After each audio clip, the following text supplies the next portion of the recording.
Hello friends, नमस्कार। स्वागत है आप सभी का हमारे यूट्यूब चैनल जीनियस 14। मित्रों, हम लोग आज अर्थव्यवस्था के प्रकार पढ़ेंगे। अर्थव्यवस्था के प्रकार को हम लोग पढ़ते हैं, देखते क्या चीजें। अर्थव्यवस्था के प्रकार। मित्रों, अर्थव्यवस्था के प्रकार को समझने के लिए हम तीन आधार पे अर्थव्यवस्था के प्रकार को समझेंगे। पहला देखें,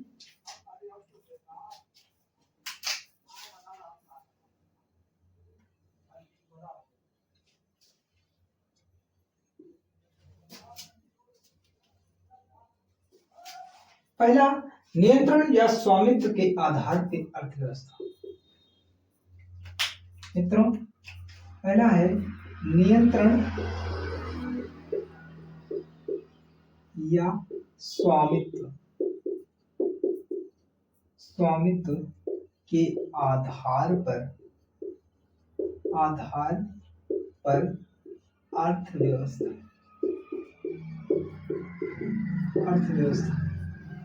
और दूसरा देखिए, विकास के आधार पर अर्थव्यवस्था। विकास के आधार पर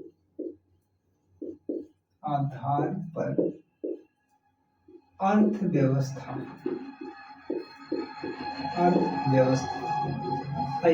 तीसरा है वैश्विक संबंधों के आधार पर अर्थव्यवस्था। तीसरा है वैश्विक संबंधों के आधार पर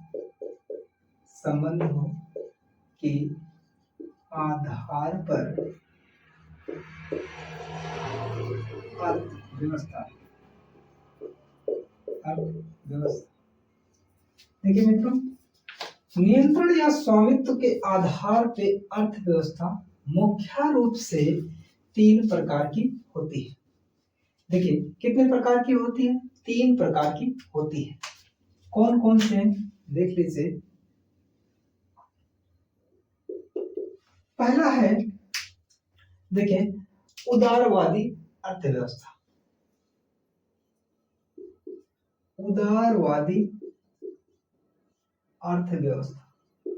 अर्थव्यवस्था। मित्रों, उदारवादी अर्थव्यवस्था का ही दूसरा नाम है पूंजीवादी अर्थव्यवस्था।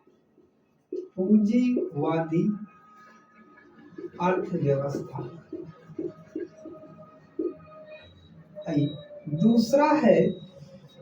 दूसरा देखिए, समाजवादी अर्थव्यवस्था। समाजवादी अर्थव्यवस्था। क्या है? समाजवादी अर्थव्यवस्था। और तीसरा है मिश्रित अर्थव्यवस्था।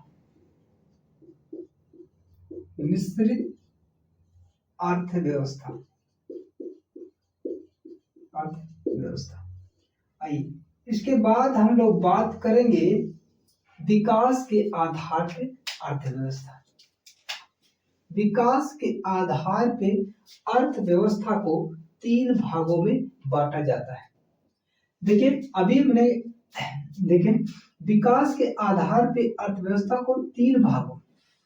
एक है विकसित अर्थव्यवस्था।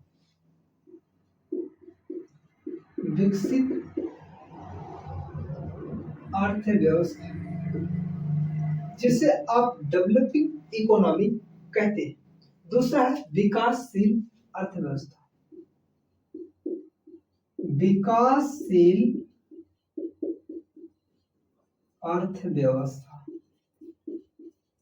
अर्थव्यवस्था। Under developing economy. ये तीसरा है अल्प विकसित अर्थव्यवस्था। अल्प विकसित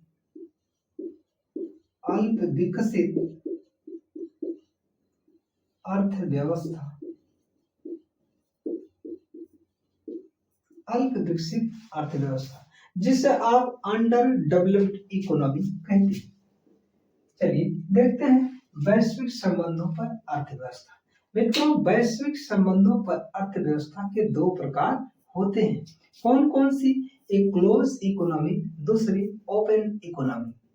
देखिए, खुली अर्थव्यवस्था और बंद अर्थव्यवस्था। चलिए, तीसरे में जो पहला है उसको आप लिख लीजिएगा, खुली बंद अर्थव्यवस्था,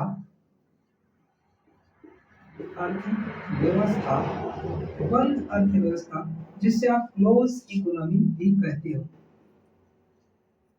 आप लिख लेंगे क्लोज्ड इकोनॉमी, क्लोज्ड इकोनॉमी। और दूसरा इसी में है ओपन इकोनॉमी, यानी खुली अर्थव्यवस्था, खुली अर्थव्यवस्था, खुली अर्थव्यवस्था, जिसे आप कहेंगे ओपन इकोनॉमी, ओपन इकोनॉमी। ठीक है मित्रों, एक बार पुनः देखें, हमने कहा अर्थव्यवस्था के कुल कितने प्रकार होते हैं, तो उनको समझने के लिए हम 3 आधारों पे अर्थव्यवस्था के प्रकार को समझेंगे, यानी टाइप ऑफ इकोनॉमी को। पहला है नियंत्रण, किसका? नियंत्रण, नियंत्रण या स्वामित्व के आधार पर अर्थव्यवस्था। मित्रों, नियंत्रण या स्वामित्व के आधार पे अर्थव्यवस्था के 3 प्रकार होते हैं। पहला है उदारवादी अर्थव्यवस्था, जिसे लिबरल इकोनॉमी कहते हैं, इसी को पूंजीवादी अर्थव्यवस्था भी कहते हैं। दूसरा है समाजवादी अर्थव्यवस्था, और समाजवादी अर्थव्यवस्था को सोशलिस्ट इकोनॉमी कहा जाता है। थर्ड है मिश्रित अर्थव्यवस्था, जिसे आप क्या कहेंगे? Mixed economy. क्या कहेंगे? Mixed economy, economy. और ये क्या है? दूसरा है सोशलिस्ट था, और पहला क्या था? पूंजीवादी अर्थव्यवस्था, लिबरल इकोनॉमी। आइए, विकास के आधार पे अर्थव्यवस्था, विकास के आधार पे अर्थव्यवस्था के 3 प्रकार होते हैं। कौन कौन सा?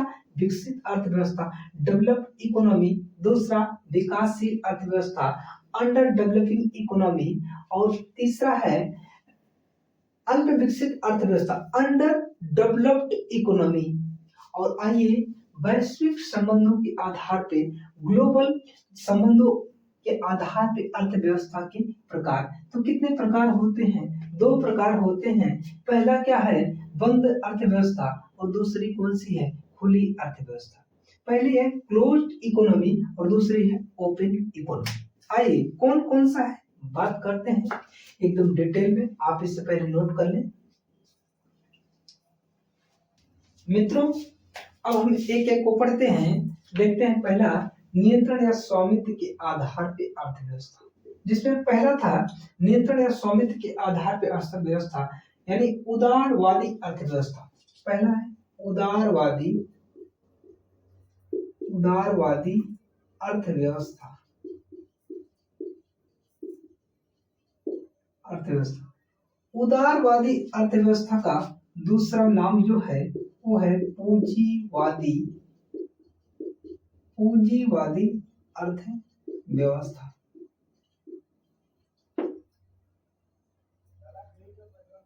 अर्थव्यवस्था, पूंजीवादी अर्थव्यवस्था। पूंजीवादी अर्थव्यवस्था क्यों कहते हैं, क्या रीजन है, ये सारी बातें देखेंगे। इसी को लिबरल इकोनॉमी भी कहा जाता है।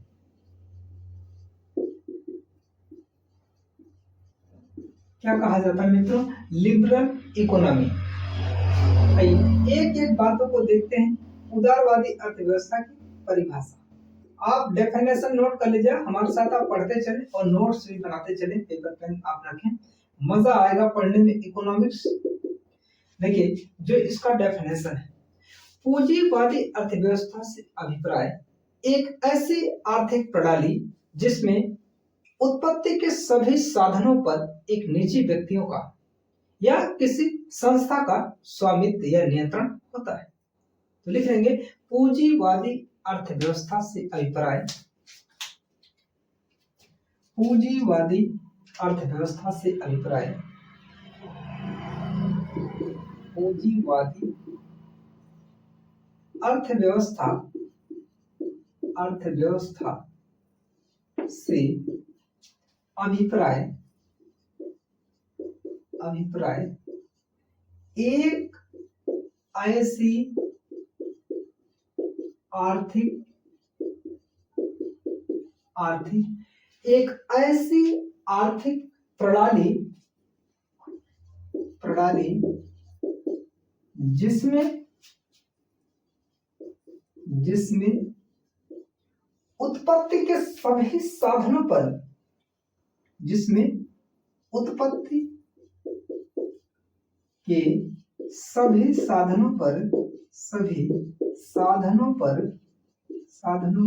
पर निजी व्यक्तियों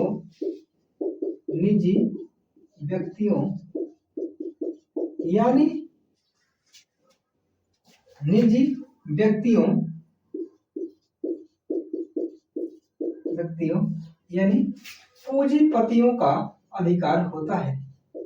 पूंजीपतियों का वर्चस्व होता है या नियंत्रण होता है या स्वामित्व होता है का स्वामित्व या नियंत्रण होता है। इसमें उद्देश्य आप नोट करें। इसका उद्देश्य आर्थिक क्रियाओं का संचालन निजी हित तथा लाभ प्रेरणा यानी धन कमाने से होता है। आप नोट कर लेंगे, आर्थिक क्रियाओं का संचालन, इसमें जो उदारवादी अर्थव्यवस्था में आर्थिक क्रियाओं का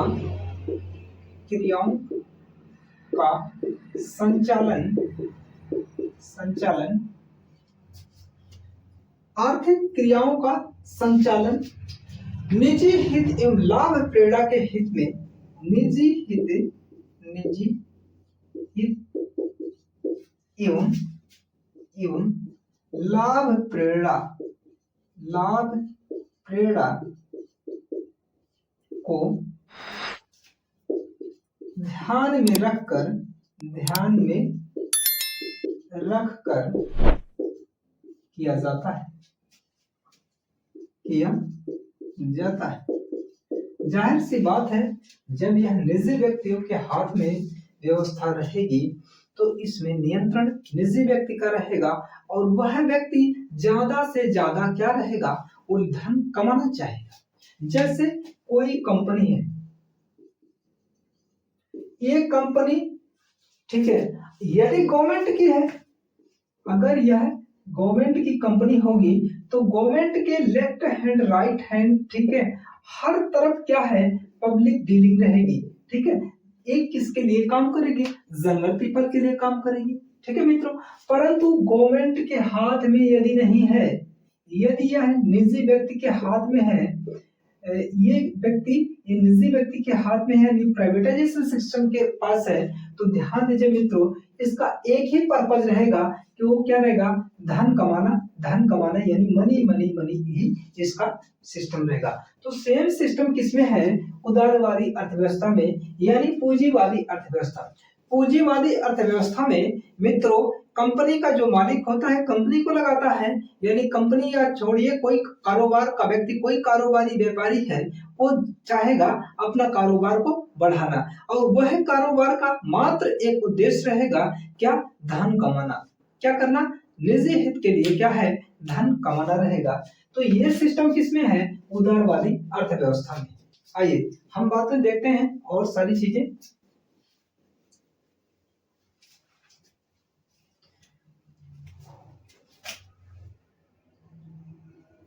चलिए देखते हैं उदारवादी अर्थव्यवस्था, जो पूंजीवादी अर्थव्यवस्था के जनक कौन है। ठीक है, ये भी कभी कभी पूछा जाता है, ये अपना उदारवादी या पूंजीवादी अर्थव्यवस्था के जनक। तो जनक कौन है, एडम स्मिथ। कौन है, एडम स्मिथ महोदय। एडम स्मिथ पूंजीवादी अर्थव्यवस्था के जनक है। ठीक है मित्रों, और ध्यान दीजिएगा, इनकी एक जो थ्योरी है, अहस्तक्षेप सिद्धांत, ठीक है, इनकी जो थ्योरी है अहस्तक्षेप सिद्धांत, अहस्तक्षेप सिद्धांत, ये क्या है, पूंजीवादी अर्थव्यवस्था से संबंधित है। और दूसरी बात है, एडम स्मिथ की पुस्तक भी पूछी जाती है, लगातार मैं आपको बताता हूं इसकी पुस्तक कौन सी है, the wealth of nation, the wealth of nation, the wealth of nation किसकी पुस्तक है, वो एडम स्मिथ की पुस्तक है।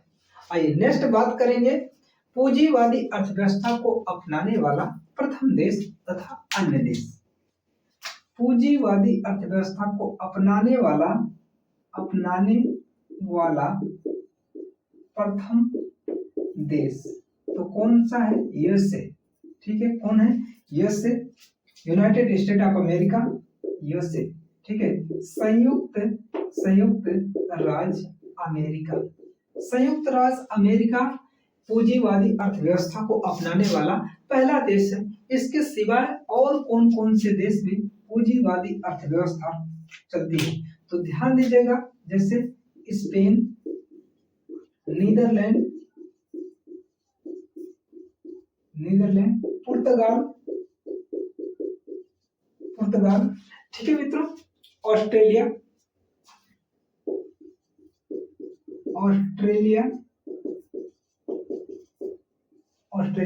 इत्यादि। इन सारे देशों में पूंजीवादी अर्थव्यवस्था को अपनाया गया है। आइए पूंजीवादी अर्थव्यवस्था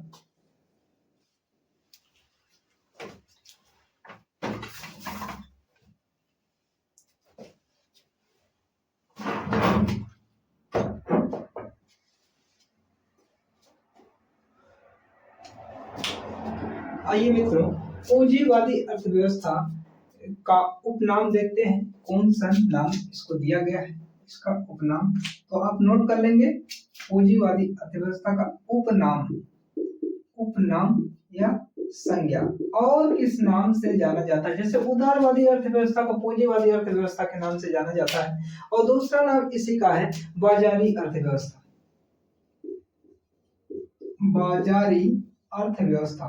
बाजारी अर्थव्यवस्था यानी पूंजीवादी अर्थव्यवस्था को पूर्णतः बाजारू अर्थव्यवस्था कहा जाता है। इसमें मित्रों कीमत निर्धारण भी पूछा जा सकता है कि पूंजीवादी अर्थव्यवस्था में कीमत निर्धारण, जैसे मैंने कहा, जब कंपनी एक निजी व्यक्ति का है, कारोबार एक निजी व्यक्ति का है, वह मालिक है, तो जाहिर सी बात है निजी व्यक्ति, ठीक है, किसी व्यक्ति विशेष या संस्था के मालिक द्वारा ही इसका कीमत निर्धारण, इसमें उत्पाद पर जो कीमत निर्धारण किया जाएगा वो किसी विशेष व्यक्ति के द्वारा या फिर संस्था के मालिक द्वारा किया जाएगा। कीमत निर्धारण आप नोट कर लीजिएगा, इसमें उत्पादों पर कीमत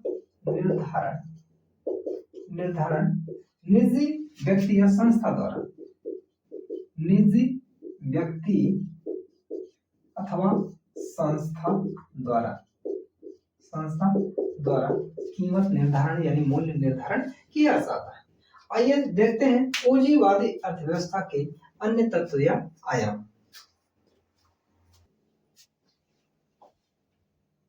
पूंजीवादी अर्थव्यवस्था के तत्व या आयाम तो मित्रों क्या रहेगा इसका तत्व या आयाम, एक रहेगा श्रम विभाजन। पहला क्या है, श्रम विभाजन क्या है मित्रों, श्रम विभाजन। दूसरा बात ये रहेगा, देखिए कीमतों के आधार पर अवैयक्तिक विनिमय, कीमतों यानी मूल्यों के आधार पर अवैयक्तिक विनिमय। नेक्स्ट बात देखेंगे मित्रों, तत्व या आयाम में अगली बात है कि ज्ञान के आधार पर पैमानों की अर्थव्यवस्था। ध्यान दीजिए, ज्ञान के आधार पर, ज्ञान के आधार पर पैमानों की अर्थव्यवस्था, पैमानों की अर्थव्यवस्था। नॉलेज के आधार पर पैमानों की अर्थव्यवस्था तय की जाती है, किसमें? उदारवादी अर्थव्यवस्था। ठीक है मित्रों, इसमें व्यक्ति को अपनी अहमियत, ठीक है, बनाए रखनी पड़ती है, सिस्टम के साथ अपडेट रहना पड़ता है, सबसे बड़ी बात, क्योंकि इसका जो नियंत्रण होता है वो किसी निजी व्यक्ति या संस्था द्वारा होता है।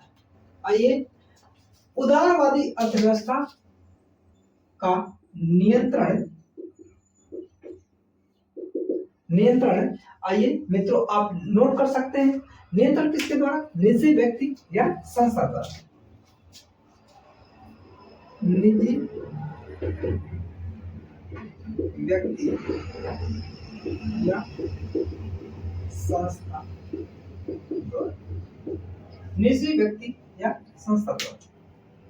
ठीक है मित्रों, आप इसे नोट कर लें। अब हम देखते हैं दूसरा, समाजवादी अर्थव्यवस्था, सोशलिस्ट इकोनॉमी। दूसरा, समाजवादी अर्थव्यवस्था। समाजवादी अर्थव्यवस्था क्या?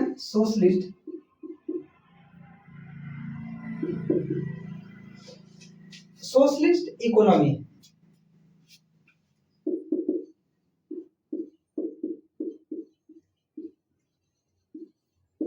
सोशलिस्ट इकोनॉमी, समाजवादी अर्थव्यवस्था, समाजवादी अर्थव्यवस्था।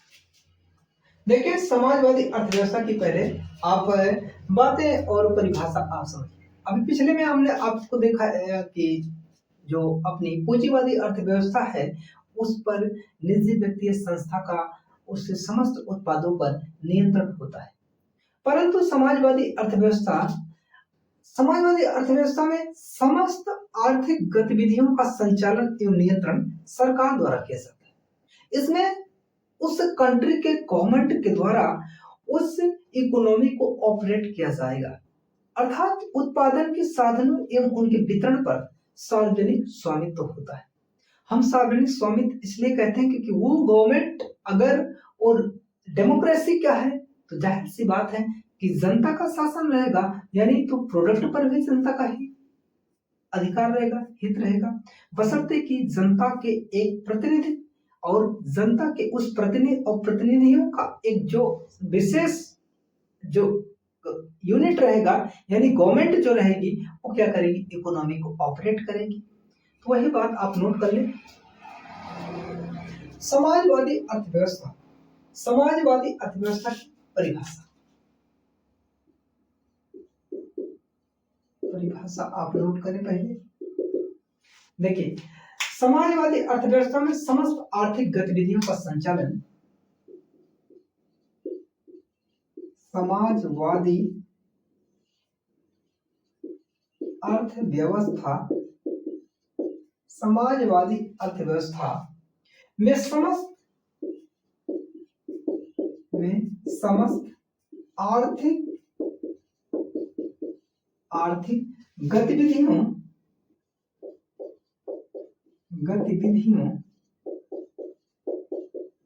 गतिविधियों का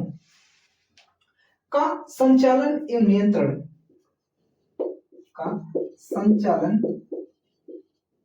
एवं नियंत्रण सरकार द्वारा, ध्यान दीजिए, सरकार द्वारा, यानी गवर्नमेंट के द्वारा, सरकार के द्वारा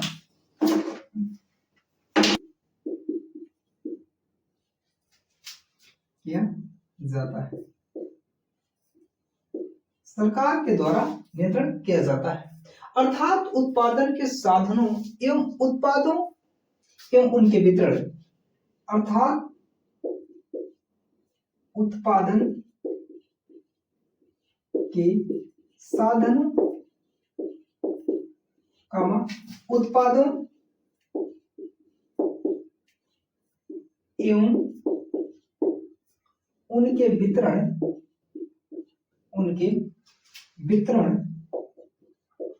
वितरण उनके वितरण पर सार्वजनिक स्वामित्व होता है। वितरण पर सार्वजनिक स्वामित्व होता है।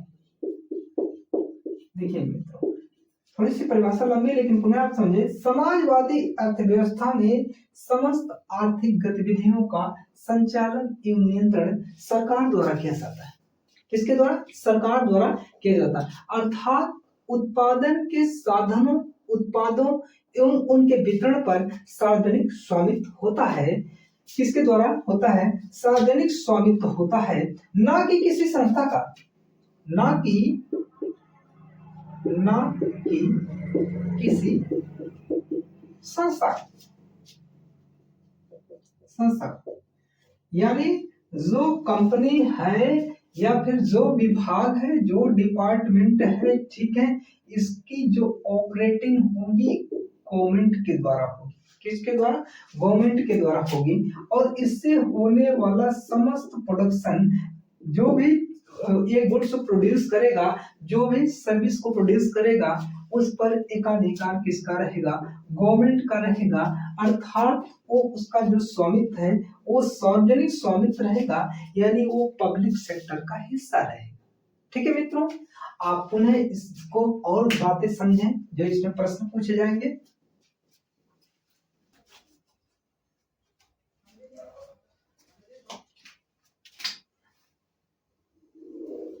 बातें समझेंगे। जो समाजवादी अर्थव्यवस्था है, एक एक पॉइंट आप देखें। समाजवादी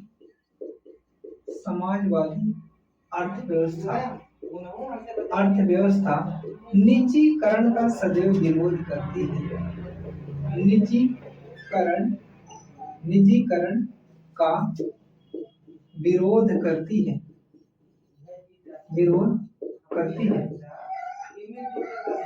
समाजवादी अर्थव्यवस्था के जनक कार्ल मार्क्स कौन है? Karl Marx. इनकी एक पुस्तक है दास कैपिटल।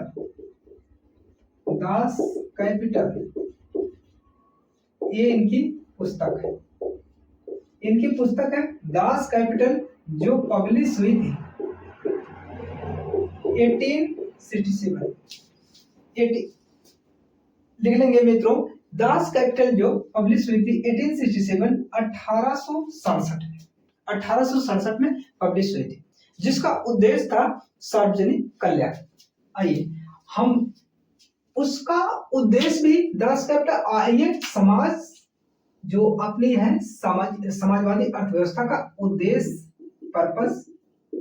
उद्देश्य क्या है?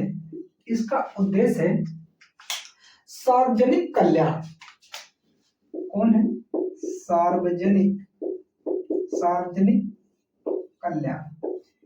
सार्वजनिक कल्याण कैसे होगा? किसी समाज का सार्वजनिक कल्याण कैसे होगा? जब व्यक्ति के पास रोटी होगा, कपड़ा होगा, मकान होगा, शिक्षा होगा और स्वास्थ्य होगा। मित्रों आप नोट कर लेंगे, रोटी, कपड़ा, मकान, शिक्षा एवं स्वास्थ्य। इसकी गारंटी की बात कौन करता है? समाजवादी अर्थव्यवस्था।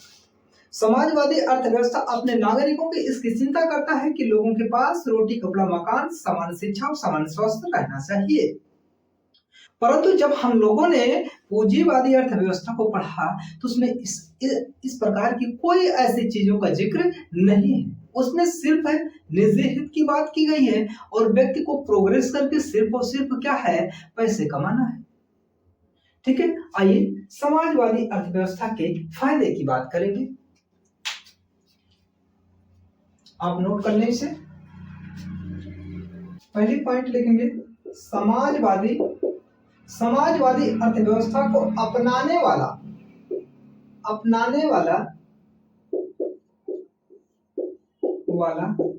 प्रथम देश। समाजवादी अर्थव्यवस्था को अपनाने वाला प्रथम देश क्या है? सोवियत संघ रूस है। सोवियत संघ रूस। कुछ किताबों में लिखा होगा भूतपूर्व सोवियत संघ, या कुछ किताबों में लिखा होगा मित्रों सिर्फ रूस लिखा होगा। समाजवादी अर्थव्यवस्था को अपनाने वाला प्रथम देश कौन सा है? रूस है। आइए देखते हैं समाजवादी अर्थव्यवस्था के फायदे, क्या क्या लाभ हैं समाजवादी अर्थव्यवस्था के फायदे या लाभ। इसको जो देश अपनाता है कौन कौन से लाभ पाता है या किस लाभ का वो हिस्सा रहेगा। तो आप देखिए, धन एवं सामाजिक न्याय के समान वितरण को बढ़ावा देता है। समाजवादी अर्थव्यवस्था में लिख लेंगे, समाजवादी अर्थव्यवस्था में धन एवं सामाजिक न्याय के वितरण, सामाजिक न्याय के वितरण को बढ़ावा देना, बढ़ावा देता है,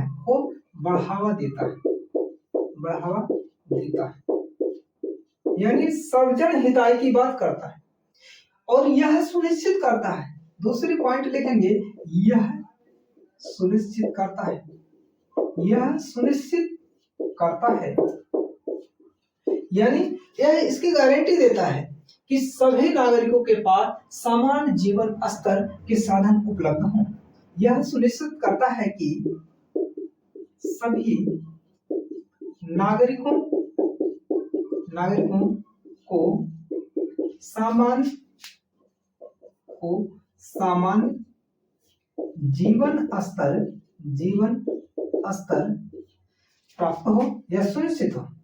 प्राप्त हो, यानी वहां पर जो मैंने बात किया कि रोटी कपड़ा मकान सामान्य शिक्षा और स्वास्थ्य की जो बात किया है, इस सभी नागरिकों के लिए चिंता का विषय, सभी नागरिकों के लिए रहता है। इसकी चिंता कौन करेगा? हमारी गवर्नमेंट करेगी। हमारी गवर्नमेंट जैसे अब गवर्नमेंट जब नीतियां बनाएंगी तो वो नीतियां सर्वजन हिताय के लिए बनाएंगी, और जैसे इकोनॉमिकल नीतियां बनाएंगी तो सभी लोगों के लिए सामान्य रूप से हितों की बात करेगी।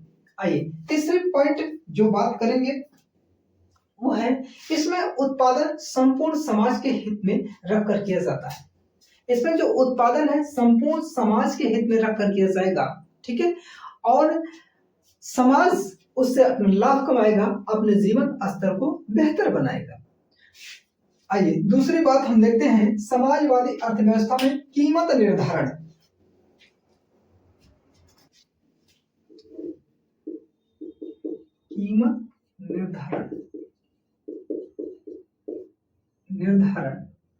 देखेंगे मित्रों, कीमत निर्धारण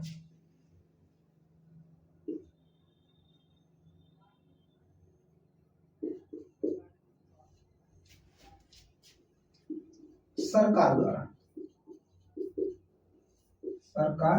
द्वारा दूसरी पॉइंट नियंत्रण, इकोनॉमिक पर नियंत्रण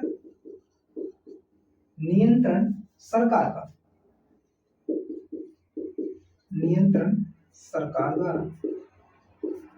सरकार द्वारा इसका नियंत्रण होता है, ठीक है मित्रों। इसका एक उपनाम है, वो उपनाम क्या है? समाजवादी अर्थव्यवस्था का जो उपनाम है गैर बाजारू अर्थव्यवस्था। उपनाम गैर बाजारी अर्थव्यवस्था, गैर बाजारू या गैर बाजारी अर्थव्यवस्था। आइए तीसरा देखते हैं, जो अपना है मिश्रित अर्थव्यवस्था। आप इसे नोट कर लें मित्रों। अब हम तीसरा देखते हैं, मिश्रित अर्थव्यवस्था। देखिए, मिश्रित अर्थव्यवस्था, मिश्रित अर्थव्यवस्था को मिक्स्ड इकोनॉमी कहते हैं।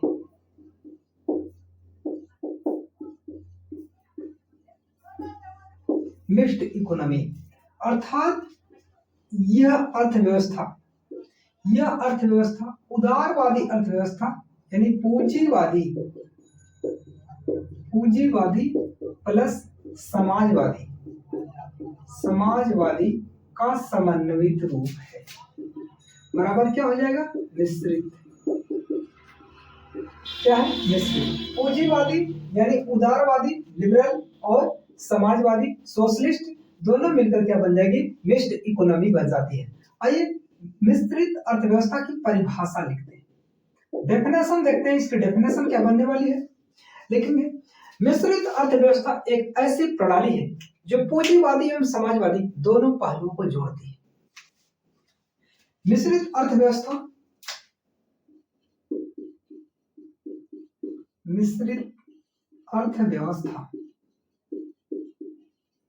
एक ऐसी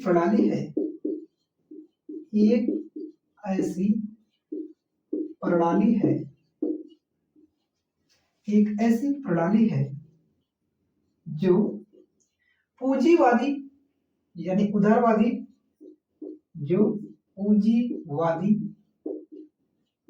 एवं समाजवादी दोनों पहलुओं को जोड़ती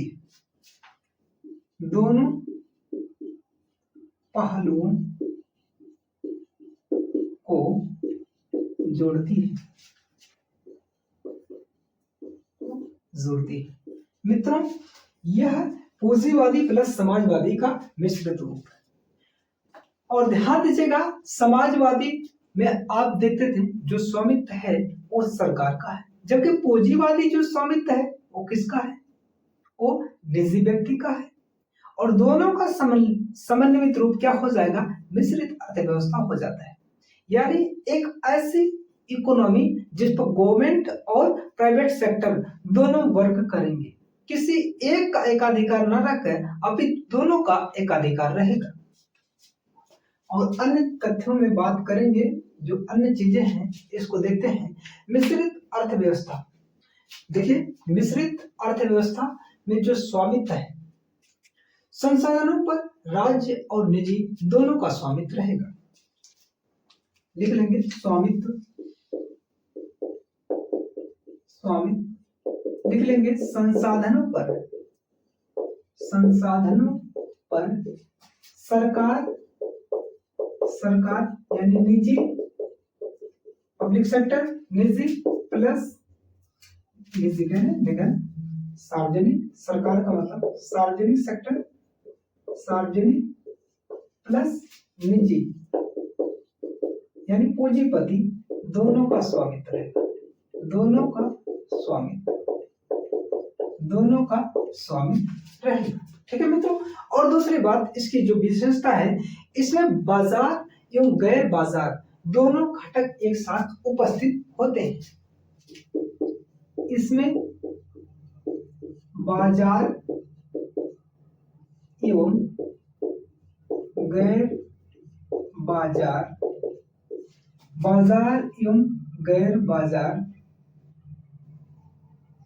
दोनों घटक उपस्थित होते हैं।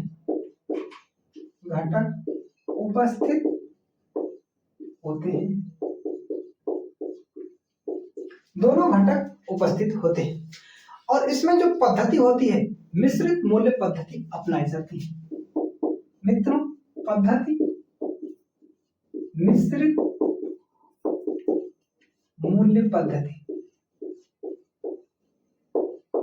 मूल्य पद्धति पर मिश्रित अर्थव्यवस्था आधारित होती है। नियंत्रण बात करेंगे, सरकार एवं निजी संस्था। जिस प्रकार से परिभाषा आपने देखा, दोनों का समन्वित रूप है, तो नियंत्रण भी दोनों का रहेगा। तो नियंत्रण नोट करेंगे, सरकार एवं निजी संस्था। नियंत्रण सरकार एवं निजी संस्था, सरकार एवं निजी संस्था, सरकार एवं निजी संस्था दोनों का क्या होता है? इसमें नियंत्रण होता है। आइए, मिश्रित अर्थव्यवस्था के जनक कौन थे? ये भी आपसे पूछा जा सकता है। मिश्रित अर्थव्यवस्था के जनक, फादर ऑफ मिक्स्ड इकोनॉमी, कौन है? John Maynard Keynes. आप लिख लेंगे John Maynard Keynes. John Maynard Keynes, John Maynard Keynes महोदय हैं मिश्रित अर्थव्यवस्था के जनक। एक मशहूर ब्रिटिश अर्थशास्त्री थे, एक मशहूर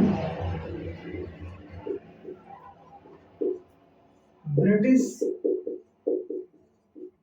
अर्थशास्त्री, एक मशहूर ब्रिटिश अर्थशास्त्री हैं। और जॉन मेनार्ड कीन्स की दूसरी बात क्या है? एक कैम्ब्रिज विश्वविद्यालय के प्रोफेसर थे।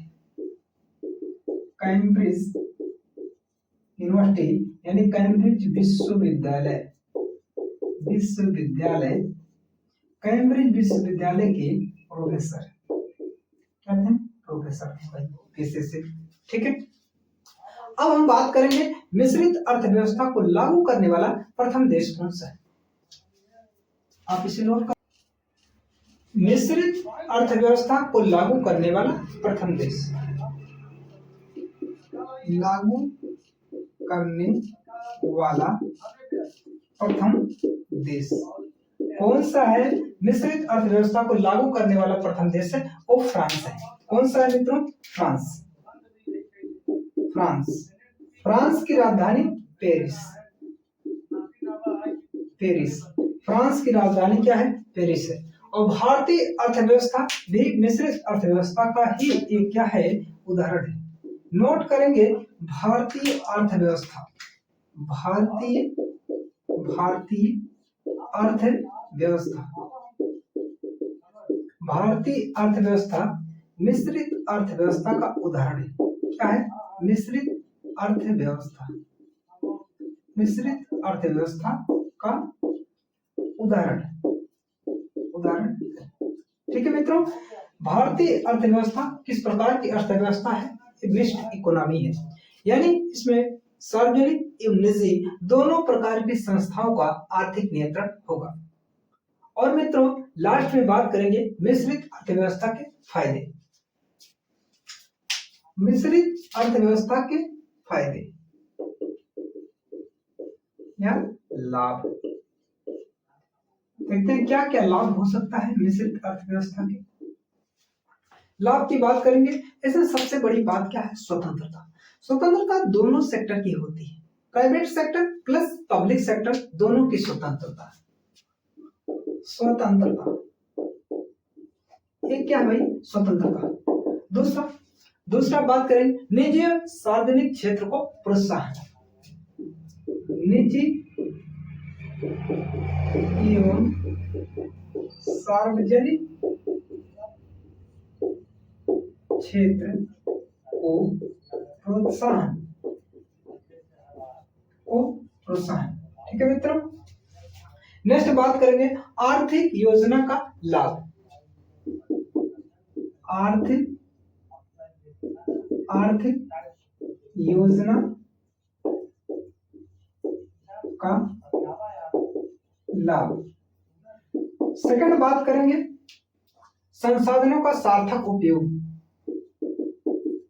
संसाधनों का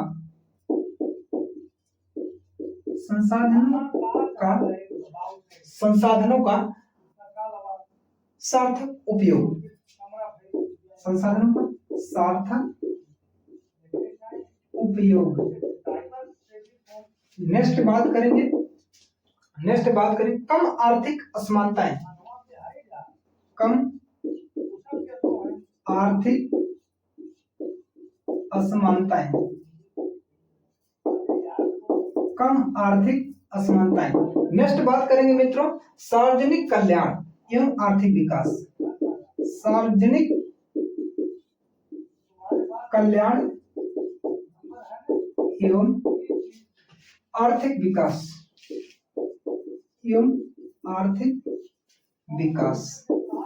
ये सारी बातें इसका क्या है? लाभ। ठीक है मित्रों। इसके बाद नेक्स्ट वीडियो में हम समझेंगे विकास के आधार पर अर्थव्यवस्था। अभी मित्रों इस वीडियो में बस इतना तक आप इसे नोट कर लेंगे आप वीडियो को लाइक कीजिएगा, शेयर कीजिए, कमेंट कीजिए और चैनल को जरूर सब्सक्राइब करें। Thank you.